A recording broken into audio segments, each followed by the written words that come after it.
هل منطقي أي حد أقابله أو أقعد معاه أدخل معاه في حوار عميق وأحاول أقنعه وأناقشه في أفكاري؟ هنعرف مع بعض. في قرية هادية وبعيدة كانت الأم بتحكي لطفلها قصص قبل النوم، والقصص دي كان بيبقى فيها الأشرار دايما مناخيرهم طويلة. وكبر الطفل ده وبقى شاب بيبيع وبيشتري الفاكهة في سوق الخضار، وفي يوم اتأخر عن إن هو يروح للسوق، فلما وصل كان كل التجار اشتروا الفواكه اللي موجودة، وما بقاش إلا تاجر واحد بس واقف جنب عربية ضخمة وكبيرة مليانة فواكه يقدر إن هو يشتري منها ويدخل في سوق المساومات لما يجي الموزعين في نص النهار. ولكن الشاب ده قرر إن هو مش هيشتري حاجة في اليوم ده وهيرجع لبيته. فقابل وهو في طريقه 3 من أصحابه التجار وقالوا له إن لسه في تاجر معاه عربية ضخمة موجودة في مكانها، فروح واشتري منه وادخل السوق. اليوم النهاردة شكله هيبقى يوم خير ورزق ومبارك علينا كلنا، والموزعين هيجوا من القرية اللي جنبنا ويشتروا كل الفاكهة مننا. فرد عليهم وقال لهم بس هو تفاحه أخضر والناس بتحب الأحمر. فواحد منهم قال له إن هو شاف عنده فعلا الأخضر والأحمر.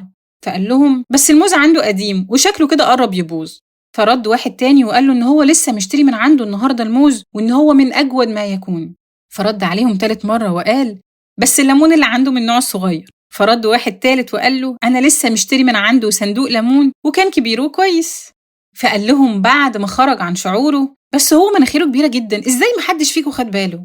لما تلاقي إن حد مش بيحبك أو مش مقتنع بأفكارك أو عنده نفور من ناحيتك فما تحاولش تدخل معاه في حوار أبداً، حتى لو تصورت إن أنت الحق معاك بنسبة 1,000,000% وإن كلامك مقنع بنسبة 100%. الشخص ده هيبقى عنده المقدرة إن كل حرف في كل كلمة بتقولها هتلاقي قدامه اعتراضات لا حصر لها، وهيقدر يجادلك حتى في البديهيات المنطقية والمعلومات العامة، بل والمعلوم من الدين بالضرورة، بما إنك أنت أعلنت الإيمان بيها في الحوار معاه. هو مش مهتم بأفكارك ولا بقناعاتك، هو مهتم بيك أنت. هو مقتنع إن أي حاجة أنت هتبقى مقتنع بيها فهي بالنسبة له خطأ، مش علشان هي خطأ فعلا بس علشان أنت اقتنعت بيها. فقدراتك المتواضعة بالنسبة له غير جديرة بالثقة، وانت بالنسبة له شخص غير مؤهل ان هو يفكر صح. فاحذر دايما انك تحاول شخص من النوع ده.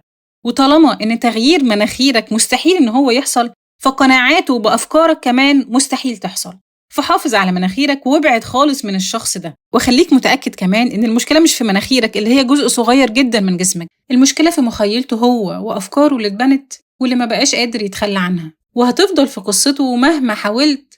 الشرير صاحب المناخير الطويل. الكلام اللي قلناه النهاردة من كتاب اسمه أعمق من الكلمة. وبس كده، أعاننا الله وإياكم.